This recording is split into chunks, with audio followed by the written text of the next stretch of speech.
یا ایھا الذین آمنوا ما لکم اذا قیل لکم انفروا فی سبیل اللہ ثاقلتم الی الارض، اے ایمان کے دعوے دارو تمہیں کیا ہو گیا ہے جب تم سے کہا جاتا ہے نکلو اللہ کی راہ میں تو تم گرے جاتے ہو، دھسے جاتے ہو زمین کی طرف، یعنی کہ وہ پاؤں من کے بھر کے ہو گئے، اٹھا نہیں جا رہا، حوصلہ جو ہے جواب دے گیا۔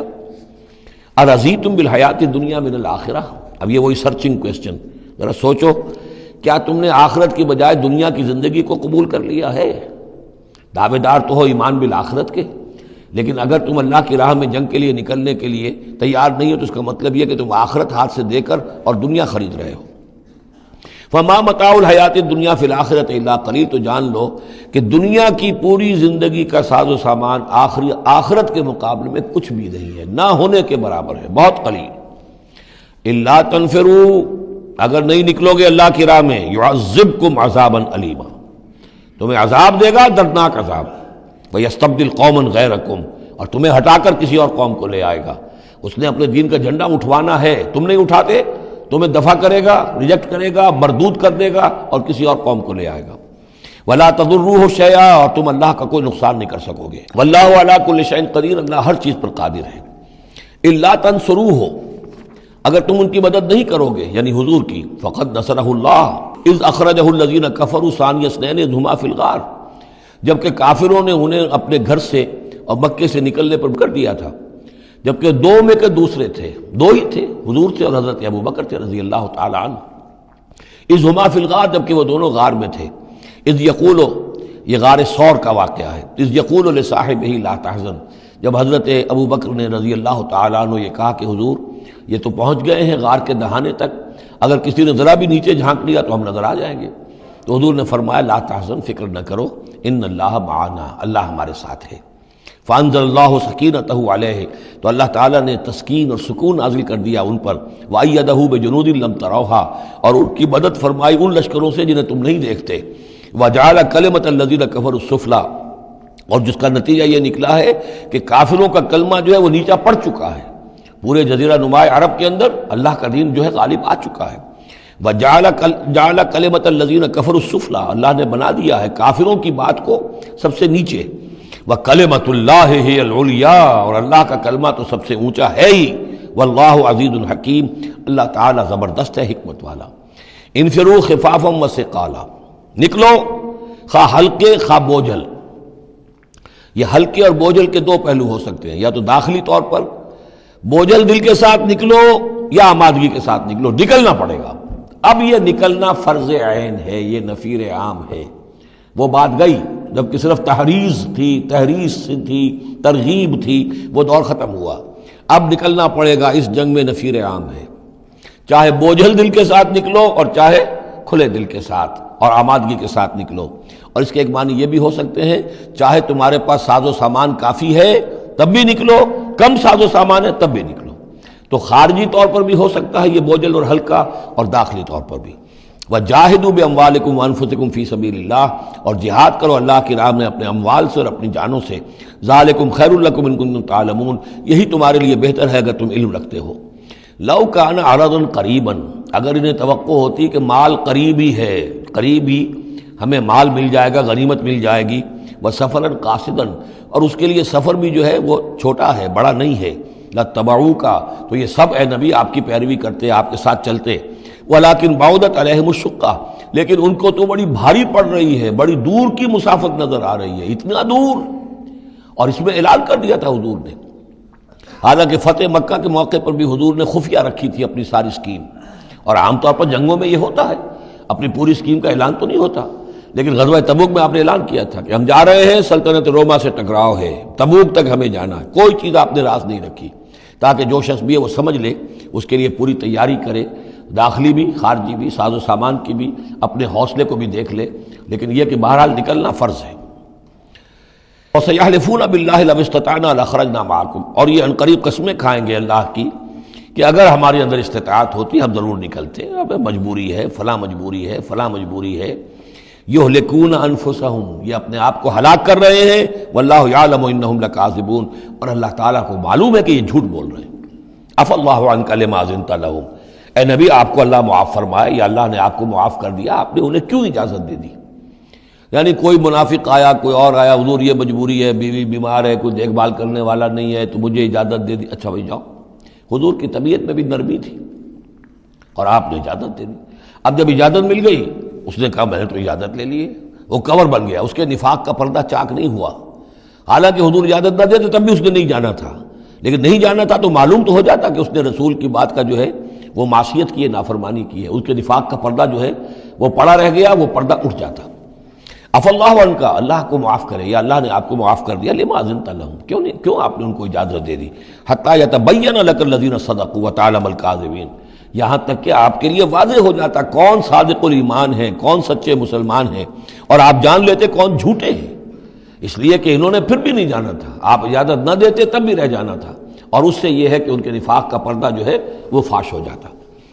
لا یستأذنک الذین یؤمنون باللہ والیوم الآخر، وہ لوگ جو اللہ اور یوم آخر پر ایمان رکھتے ہیں وہ آپ سے اجازت کے طالب ہو ہی نہیں سکتے.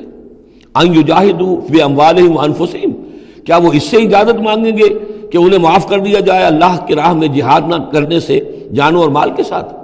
ایمان کا تو لازمی تقاضا ہے. پھر وہی وہ جو ڈیفینیشن میں نے آپ کو بتائی سورہ حجرات میں، انما المؤمنون الذین آمنوا باللہ ورسولہ ثم لم یرتابوا وجاہدوا باموالہم وانفسہم فی سبیل اللہ، وہ تو اس کا جزو لازم ہے، شرط لا ینفک ہے. لہذا جو لوگ اللہ پر اور یوم آخر پر ایمان رکھتے ہیں وہ آپ سے ایگزمپشن نہیں مانگ سکتے جہاد فی سبیل اللہ سے. واللہ علیم بالمتقین، اور اللہ تعالیٰ جو ہے اپنے متقی بندوں سے خوب واقف ہے. انما یستأذنک الذین لا یؤمنون باللہ والیوم الآخر، اصل میں جو اجازت مانگ رہے ہیں آپ سے، ایگزمپشن مانگ رہے ہیں، رخصت مانگ رہے ہیں، یہ وہ لوگ ہیں جو حقیقتاً اللہ پر اور یوم آخر پر ایمان نہیں رکھتے. وارتابت قلوبہم، اور ان کے دل جو ہے شکوک میں پڑ گئے ہیں. سورہ حجرات کی اس آیت میں کیا ہے؟ انما المؤمنون الذین آمنوا باللہ ورسولہ ثم لم یرتابوا، پھر شک میں نہ پڑے. یہاں فرمایا وارتابت قلوبہم، ان کے دلوں کے اندر شکوک کے ڈیرے ہیں. فَهُمْ فِي رَيْبِهِمْ يَتَرَدَّدُونَ، اور وہ اپنے اسی شک و شبے کے اندر بھٹک رہے ہیں. تردد بھی یہی ہوتا ہے، تذبذب، تردد، چلوں نہ چلوں، یہ جو متردد ہو جاتا ہے آدمی، کبھی چاہتا ہے چلنا چاہیے بھائی، ورنہ تو یہ کہ اب جو ہے بالکل پردہ فاش ہو جائے گا اور میں منافق قرار دے دیا جاؤں گا. اس کے بعد پھر یہ کہ پھر نہیں، کوئی نہ کوئی جھوٹی بہانہ بناؤ، قسم کھا لو. وَلَوْ أَرَادُوا الْخُرُوجَ لَأَعَدُّوا لَهُ عُدَّةً، اور اگر انہوں نے نکلنے کا ارادہ کیا ہوتا تو اس کے لیے ساز و سامان فراہم کرتے، جیسے کہ کیا جاتا ہے، آدمی سفر کے لیے تیاری کرتا ہے. انہوں نے تیاری نہیں کی. وَلَٰكِن كَرِهَ اللَّهُ انبعاثَهُم، تو اللہ تعالیٰ ہی نے ان کا نکلنا پسند نہیں فرمایا. فَثَبَّتَهُمْ، اور ان کو بوجھل کر دیا، ان کو روک دیا. وَقِيلَ اقْعُدُوا مَعَ الْقَاعِدِينَ، اور ان سے کہہ دیا گیا رہو، بیٹھ رہنے والوں کے ساتھ تم بھی بیٹھ رہو. اس کی حکمت آگے آئے گی. لَوْ خَرَجُوا فِيكُمْ، اگر یہ نکلتے آپ کے ساتھ، اے مسلمانوں تمہارے ساتھ، مَا زَادُوكُمْ إِلَّا خَبَالًا، تو نہ اضافہ کرتے تمہارے لیے مگر خرابی کا. دلوں میں روگ تھا، وہاں جا کے فتنے اٹھاتے، آپس میں لڑاتے، کوئی اور کچھ کرتے. لہذا ان کا بیٹھ رہنا بھی حکمت پر مبنی ہے، اللہ تعالیٰ کی طرف سے، گویا کہ اس میں بھی ایک خیر ہے. گویا کہ بندہ مومن کے لیے تو خیر ہی خیر ہے، ادھر بھی خیر ادھر بھی خیر. لیکن منافق کے لیے شر ہی شر ہے، ادھر بھی شر ادھر بھی شر. لو خرجوا فیکم، اگر یہ نکلتے تمہارے ساتھ، ما زادوکم الا خبالا، تو یہ نہ اضافہ کرتے تمہارے لیے مگر برائی کا، خرابی کا. ولا اوضعوا خلالکم، اور یہ گھوڑے دوڑاتے تمہارے مابین، یبغونکم الفتنہ، تمہارے لیے فتنے پیدا کرنے کے لیے. وفیکم سماعون لہم، اور تمہارے اندر ان کے بعض جاسوس بھی ہیں، یا تمہارے اندر بعض لوگ ہیں جو ان کی باتیں بڑی توجہ سے سنتے ہیں. یہ دونوں ترجمے ہوں گے. واللہ علیم بالظالمین، اور اللہ تعالیٰ ظالموں سے خوب واقف ہے. یعنی تمہارے اندر ہے مسلمانوں بعض نیک دل، وہ منافق نہیں ہیں، نیک دل سادہ لو مسلمان ہیں جو ان سے حسن ظن رکھتے ہیں، ان سے کوئی تعلق رکھتے ہیں، دوستی رکھتے ہیں، ان کی بات توجہ سے سنتے ہیں. تو اگر یہ ہوتے تمہارے لشکر میں ساتھ اور یہ کوئی فتنہ اٹھاتے تو وہ جو سادہ لو مسلمان تھے وہ ان کی بات سن کر کسی فتنے میں مبتلا ہو سکتے تھے. اور ایک ترجمہ وہ ہے کہ ان میں جاسوس موجود ہیں. لقد ابتغوا الفتنة من قبل، یہ اس سے پہلے بھی فتنے اٹھاتے رہے ہیں. وقلبوا لك الامور، یہی لفظ فتنہ آیا اس حدیث میں جو میں سنا چکا ہوں آپ کو. علماء سوء کا کردار کیا ہو جاتا ہے؟ علماءہم شر الناس تحت عدیم السماء من عندہم تخرج الفتنۃ وفیہم تعود. جھگڑے، لڑائیاں، فتوے، اور ایک دوسرے کی وہ تفرقہ جو ہے اور اس کے اندر شدت ہے، یہ کام ہے۔ لقد ابتغوا الفتنة من قبل، یہ فتنے اٹھاتے رہے پہلے بھی، وقلبوا لك الامور، اور اپنی امکانی حد تک اے نبی آپ کے لیے معاملات کو تلپٹ کرنے کی کوشش کرتے رہے، بدلتے رہے، حتی جاء الحق، یہاں تک کہ حق آ گیا۔ جزیرہ نما عرب میں تو فیصلہ ہو گیا، اللہ کے دین کا غلبہ ہو گیا۔ وظہر امر اللہ، اللہ کا امر ظاہر ہو گیا، غالب ہو گیا۔ وہم کارہون، جبکہ انہیں یہ پسند نہیں تھا، یہ تو ابھی چاہتے تھے کہ دین کا غلبہ اس طرح سے نہ ہو۔ ومنہم من یقول اذن لی ولا تفتنی، ان میں سے وہ بھی ہے جو کہتا ہے کہ حضور مجھے اجازت دے دیجئے اور مجھے فتنے میں نہ ڈالیے۔ یہ ایک بہت ہی مردود شخص تھا، جد ابن قیس لعنت اللہ علیہ، یہ منافقین میں سے تھا۔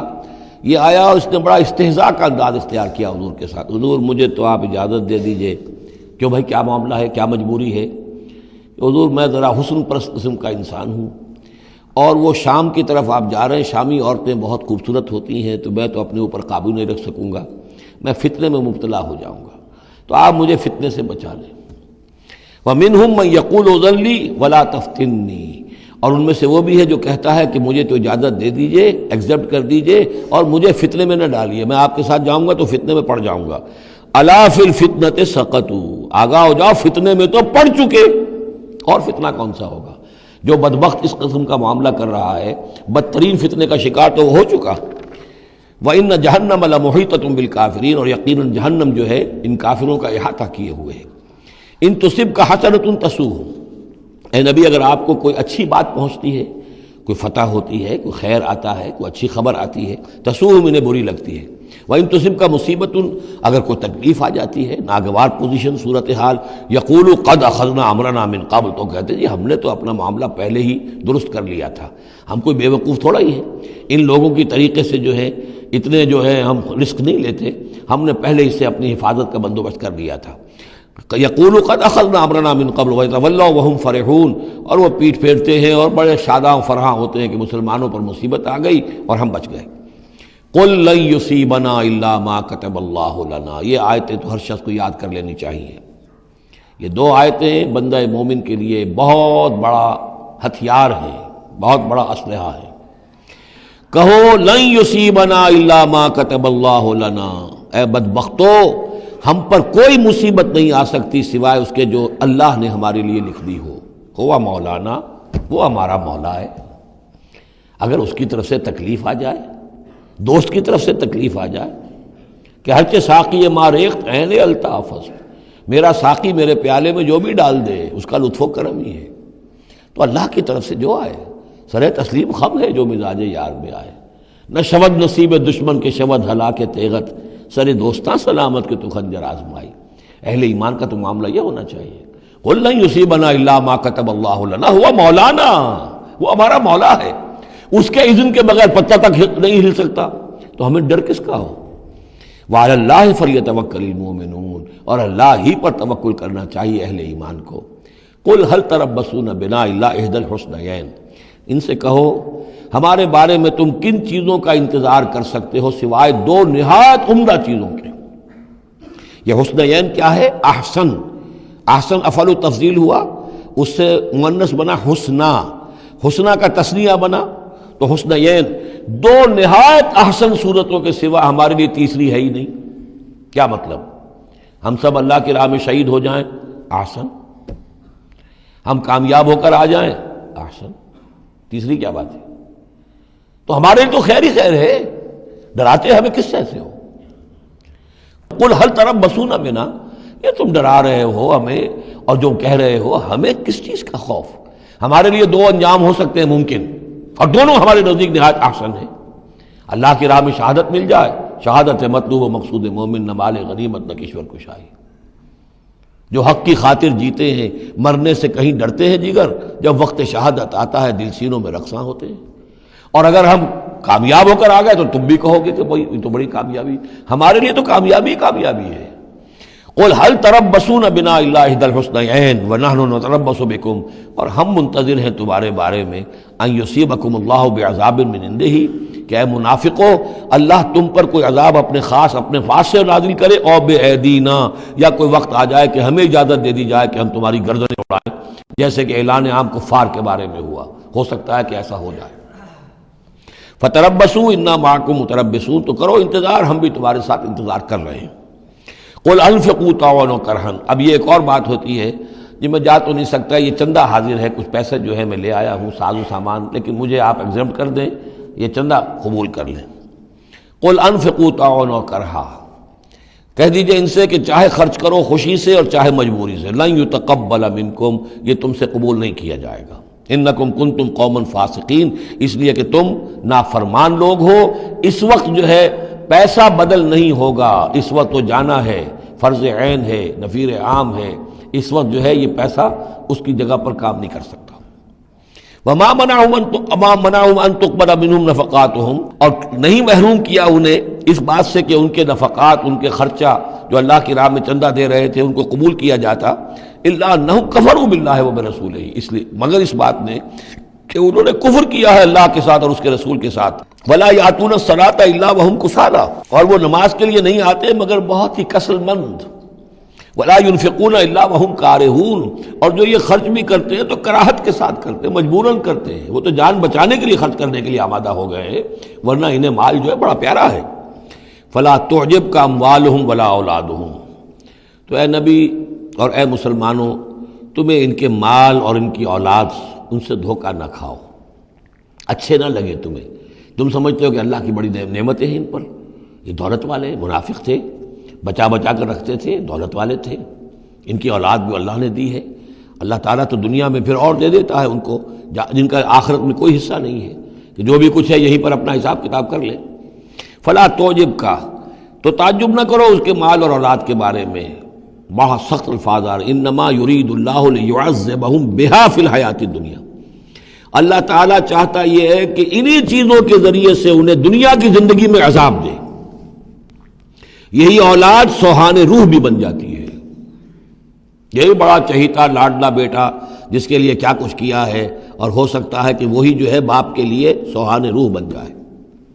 یہی مال و دولت جو ہے وَتَزْهَقَ أَنفُسُهُمْ وَهُمْ كَافِرُونَ، اور اللہ چاہتا ہے کہ ان کی جانیں نکلیں اسی کفر کی حالت میں، وہ لپٹے رہے اسی مال سے اور اپنی اولاد سے اور اپنی دولت سے اور جائیداد سے، اور ان کو آنکھ ان کی کھلنی نصیب نہ ہو، تاکہ اللہ تعالیٰ چاہتا ہے کہ آخری عذاب کے مستحق بن جائے۔ فلا تعجبک اموالهم ولا اولادهم انما یرید اللہ لیعذبہم بہا فی الحیات الدنیا وتزهق انفسهم وهم کافرون ویحلفون باللہ انہم لمنکم، اور وہ قسمیں کھا کر کہتے ہیں ہم بھی آپ کے ساتھ ہیں، مسلمانوں میں سے ہی ہیں، ہماری بات کا اعتبار کیجئے، وما ہم منکم، لیکن مسلمانوں یہ تو حقیقت میں تم میں سے نہیں ہے، ولکنہم قوم یفرقون، بلکہ اصل میں یہ ڈرے ہوئے خائف ہیں، خوف کی وجہ سے جب اسلام کا غلبہ ہو گیا ہے یہ اپنے آپ کو مسلمان ظاہر کر رہے ہیں۔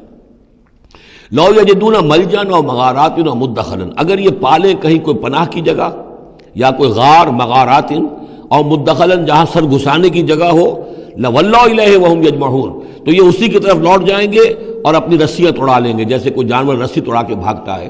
یہ تو خوف ہے ان کا کہ اب دین غالب آ گیا جزیرہ نما عرب میں، اب جائیں کہاں ہم؟ اگر کوئی جائے پناہ ہوتی ان منافقین کے لیے، کہیں سر گھسانے کی جگہ ہوتی، چھپانے کی جگہ ہوتی، تو یہ بھاگ گئے ہوتے۔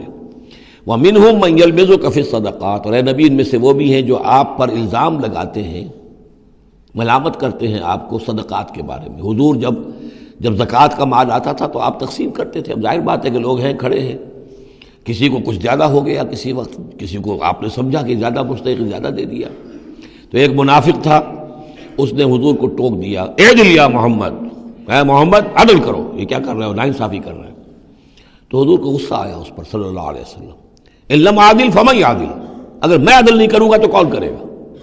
لیکن یہ کہ بہرحال اس کا بھی ذکر ہو رہا ہے، وَمِنْهُمْ مَنْ يَلْمِزُكَ فِي الصَّدَقَاتِ، ان میں سے وہ لوگ بھی ہیں جو آپ پر تان کرتے ہیں خیرات کے بانٹنے میں، صدقات اور زکوٰۃ کی تقسیم میں۔ فَإِنْ أُوتُوا مِنْهَا رَضُوا، اگر ان کے کھتے بھر دیے جائیں، انہیں دیا جائے تو راضی ہیں، وَإِنْ لَمْ يُعْطَوْا مِنْهَا إِذَا هُمْ يَسْخَطُونَ، اور اگر انہیں نہ دیا جائے تو پھر وہ ناراض ہو جاتے ہیں، غصے ہوتے ہیں، لال پیلے ہوتے ہیں۔ وَلَوْ أَنَّهُمْ رَضُوا مَا آتَاهُمُ اللَّهُ وَرَسُولُهُ، اور اگر وہ راضی رہتے اس پر جو دیا انہیں اللہ نے اور اس کے رسول نے، وَقَالُوا حَسْبُنَا اللَّهُ، اور کہتے اللہ ہمارے لیے کافی ہے، سَيُؤْتِينَا اللَّهُ مِنْ فَضْلِهِ وَرَسُولُهُ، ان قریب پھر بھی بعد میں بھی اللہ تعالیٰ اور اس کے رسول ہمیں اپنے فضل سے نوازتے رہیں گے، اِنَّا إِلَى اللَّهِ رَاغِبُونَ، ہم اللہ کی طرف رغبت کرنے والے ہیں۔ اگر یہ کہتے، کاش کہتے تو کتنا اچھا ہوتا۔ اب یہاں ان صدقات کی مدیں بیان کر دی ہیں، جو زکوٰۃ کی یہی آیت ہے، مشہور آیت کہ صدقات جو زکوٰۃ کی جو مدیں ہیں وہ کون کون سی ہیں۔ انما الصدقات، زکوٰۃ جو ہے تو سب سے پہلے للفقراء، مفلسوں کے لیے، والمساکین، محتاجوں کے لیے، والعاملین علیہا، اور جو بھی زکوٰۃ کا بندوبست کریں گے، زکوٰۃ جمع کریں گے، تحصیلدار ہوں گے، زکوٰۃ کا حساب کتاب رکھیں گے، زکوٰۃ تقسیم کریں گے، وہ اس کے عاملین علیہا ہیں، ان کی تنخواہیں اس میں سے دی جائیں گی۔ والمؤلفۃ قلوبہم، اور تالیف قلب کے لیے، کچھ لوگ ہوتے تھے جب تک ایک تحریک اور دعوت چل رہی ہے، بعض لوگ ہوتے ہیں معاشرے کے اندر صاحب حیثیت ہوتے ہیں، انہیں کچھ دے دلا دیا جائے تو ان کی مخالفت کم ہو جاتی ہے، ساتھی نہ بنے، کم سے کم یہ کہ ان کا مخالفت کا زور شور جو ہے کم ہو جائے، تو یہ تالیف قلب کے لیے۔ یہ مد جب اسلام غالب ہو چکا تو اس کے بعد سے ختم ہو گئی۔ اس کے بارے میں فقہا کا کہنا یہ اس وقت تک تھا جب تک کہ ابھی وہ تحریک اور دعوت چل رہی تھی، لیکن ویسی ہی سچویشن پھر کبھی دوبارہ پیدا ہو سکتی ہے تو پھر یہ مد جو ہے اس کے اندر یہ شامل ہو جائے گی۔ وفر رقاب، گردنوں کے چھڑانے میں، اور گردنوں کے چھڑانے میں کسی پر تاوان آ گیا ہے، کوئی شخص جو ہے وہ مقروض اتنا ہو گیا ہے کہ اس سے نہیں نکل پا رہا ہے، لہذا ایک یہ کہ لم سم مدد کر کے اسے گویا کہ اس کی گردن چھڑا دی جائے۔ والغارمین، جن پر تاوان بھرنا پڑے۔ وفی سبیل اللہ، اور ایک مد جو ہے فی سبیل اللہ بھی ہے، مطلب یہ ہے کہ اللہ کی راہ میں جہاد، دعوت اور اقامت دین کی جد و جہد میں بھی یہ رقم خرچ ہو سکتی ہے، لیکن اولین مستحق یہ ہے۔ انفاق فی سبیل اللہ خود اللہ کل کا کل دین کے لیے ہے، اللہ کے دین کے لیے، دعوت، تبلیغ اور جو بھی اقامت دین کی جد و جہد ہے اس کے لیے۔ لیکن یہ جو صدقات ہیں، اور زکوٰۃ بھی صدقات ہی میں شامل ہے، ان میں اولاً جو مستحق ہیں وہ ہیں غرباء اور یتیم اور مساکین اور بیوائیں، جو بھی ہیں محتاج ہیں، یہ ان کے زیادہ پہلے حقدار ہیں۔ البتہ یہ کہ اگر کسی شخص کے پاس اس طرح کی رقم بچ جائے کہ جو اس کے قریب میں جو بھی رشتہ دار ہیں، غرباء ہیں، یتامہ ہیں، مساکین ہیں، ان کو دے چکا ہے، اور وہ باقی وہ کسی دین کے کام میں دینا چاہے تو دے سکتا ہے۔ وفی سبیل اللہ وابن السبیل، اور مسافر کے لیے۔ فریضۃ من اللہ، یہ اللہ تعالیٰ کی طرف سے معین ہو گیا ہے۔ یہی لفظ آیا ہے بار بار سورہ نساء میں، جہاں کے جو احکام آئے تھے وراثت کے۔ واللہ علیم الحکیم، اور اللہ تعالیٰ سب کچھ جاننے والا ہے، کمال حکمت والا۔ ومنہم الذین یؤذون النبی، ان میں سے وہ لوگ بھی ہیں جو نبی کو ایذا پہنچاتے ہیں۔ ویقولون هو اذن، اور وہ کہتے ہیں یہ تو نرے کان ہی کان ہے۔ ایک تو محاورہ ہمارے یہاں کان کا کچا ہونا وہ اور معنی میں ہے، لیکن یہ کہتے تھے کہ ہم نے جا کر جھوٹ بولا، حضور میری بیوی بیمار ہے، اور انہوں نے مان لیا کہ یہ کان ہی کان ہے، یہ صرف جو کچھ کہہ دیتے ہیں مان لیتے ہیں، سن لیتے ہیں، ہوا اذن، یہ تو نرے کان ہے بس۔ یہ بھی حضور کی توہین۔